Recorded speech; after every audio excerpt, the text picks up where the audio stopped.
Hello বন্ধুরা, কেমন আছো? আশা করছি সবাই খুব ভালো আছো। আর নীলিমার রান্নাঘর চ্যানেলে তোমাদের সবাইকে স্বাগত। আজকে আমি বানিয়েছি খাসির মাংসের পাতলা ঝোল। এটা কিন্তু গরম ভাতের সাথে খেতেই বেশি ভালো লাগে। তো তোমরাও এই রেসিপিটা বানাতে পারো যদি ভিডিওটা স্কিপ না করে প্রথম থেকে লাস্ট পর্যন্ত দেখো। আর যদি ভালো লাগে একটা লাইক করো আর আমার চ্যানেলটিকে সাবস্ক্রাইব করে রেখো আরও নতুন নতুন ভিডিও দেখার জন্য। তো চলো রান্নাটা স্টার্ট করে দিই।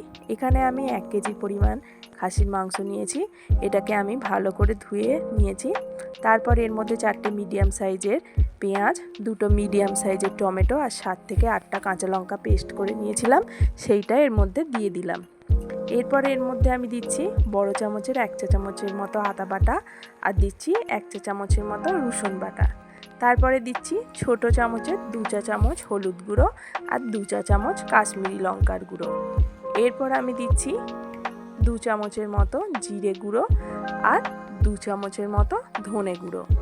তারপর এর মধ্যে আমি অল্প পরিমাণ নুন দিয়ে দিচ্ছি। নুনটা দিয়ে দিলে মাংসের ভিতরে নুনটা ঢুকবে, খেতেও ভালো লাগবে। তারপর আমি এখানে কিছুটা পরিমাণ টক দই ফেটিয়ে রেখেছিলাম, সেই টক দইটা দিয়ে দিলাম। আর লাস্টে আমি এর ওপর থেকে অল্প পরিমাণ সর্ষের তেল দিয়ে দিচ্ছি। তো তারপরে এটাকে আমি হাত দিয়ে ভালো করে ম্যারিনেট করে নেব। আমার মনে হয় চামচ দিয়ে ম্যারিনেট করার থেকে হাত দিয়ে ম্যারিনেট করলে মশলাগুলো প্রত্যেকটা জায়গায় পৌঁছে যাবে। তো আমি এখানে হাত দিয়েই ম্যারিনেট করলাম। তারপরে এই মাংসটাকে আমি আধ ঘন্টার জন্য ফ্রিজে রেখে দেব। তারপরে এদিকে আমি কড়া গরম করতে বসিয়ে দিয়েছিলাম। কড়া গরম করে তার মধ্যে আমি সর্ষের তেল দিয়ে দিয়েছি। এবার বড় বড় সাইজের করে আলু আমি এখানে কেটে রেখেছিলাম, আলুগুলো আমি এখন ভেজে নেব। তো এর মধ্যে আমি অল্প পরিমাণ হলুদের গুঁড়ো আর কিছুটা পরিমাণ নুন দিয়ে দিচ্ছি। দিয়ে এটাকে ভালো করে নেড়ে চেড়ে নেব যতক্ষণ না আলুগুলোর গায়ে আঁচ লাগে আর আলুগুলো লালচে লালচে করে ভাজা হয়। তো আলুগুলো এখন লালচে লালচে করে ভাজা হয়ে গেছে। এরপর আমি আলুগুলো তুলে নেব ভালো করে তেল ঝরিয়ে। তারপর ওই তেলের মধ্যেই আমি ফোড়নের জন্য দিয়ে দিচ্ছি 3টে তেজপাতা, 4টে লবঙ্গ, 4টে এলাচ আর 2টো মিডিয়াম সাইজের দারচিনি। তো এটাকে আমি হালকা একটু ভেজে নেব যতক্ষণ পর্যন্ত এই এলাচ লবঙ্গে একটা দারুণ গন্ধ বেরোয়। তারপর আমি এর মধ্যে ঝিরে ঝিরে করে পেঁয়াজ কেটে রেখেছিলাম, পেঁয়াজগুলো দিয়ে আমি ভালো করে একটু ভেজে নেব। পেঁয়াজগুলোর মধ্যে আমি অল্প পরিমাণ নুন দিয়ে দিলাম যাতে পেঁয়াজগুলো নরম হয়ে গিয়ে তাড়াতাড়ি ভাজা হয়ে যায়। তো পেঁয়াজগুলো কিছুটা পরিমাণ ভাজা হয়ে গেলে এর মধ্যে আমি 1/2 চা চামচের মতো আদা বাটা আর 1/2 চা চামচের মতো রসুন বাটা দিচ্ছি। আর দিয়ে দিচ্ছি ছোট চামচের 1 চা চামচের মতো হলুদ গুঁড়ো আর অল্প পরিমাণ কাশ্মীরি লঙ্কার গুঁড়ো।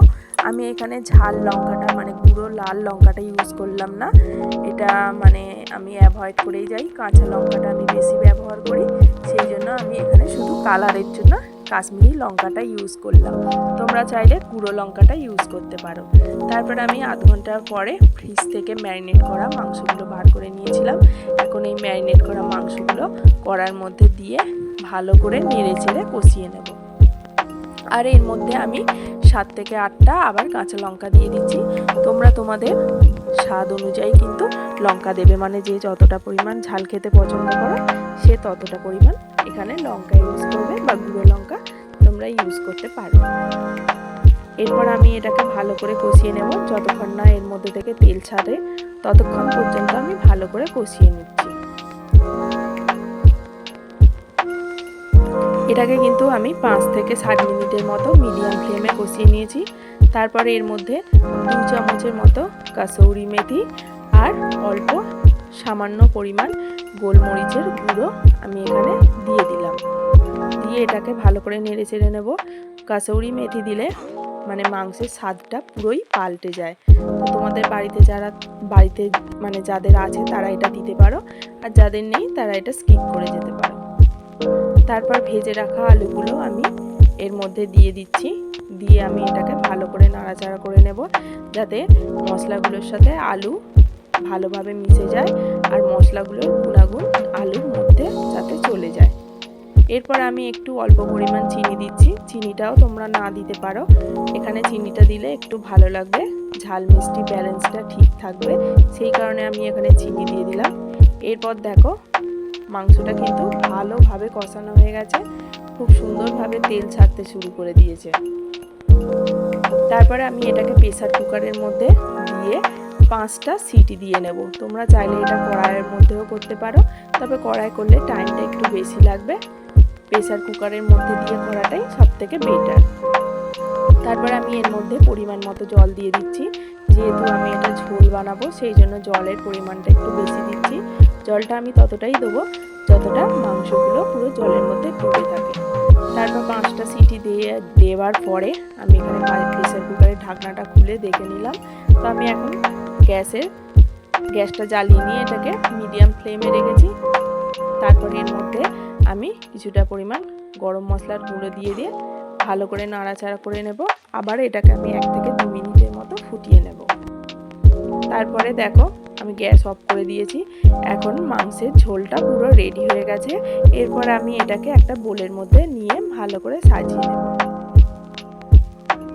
তো তোমরাও রেসিপিটা ট্রাই করতে পারো, যদি ভালো লাগে লাইক করবে, চ্যানেলটিকে সাবস্ক্রাইব করবে। আর এটা ভাত বা রুটি তোমার সবার সাথেই ভালো লাগবে। আর এখানে মাটনগুলো কিন্তু 5টা সিটিতেই দারুণ সিদ্ধ হয়ে গেছে। তো আজকে চলো এই পর্যন্তই, আবার পরের দিন আসবো।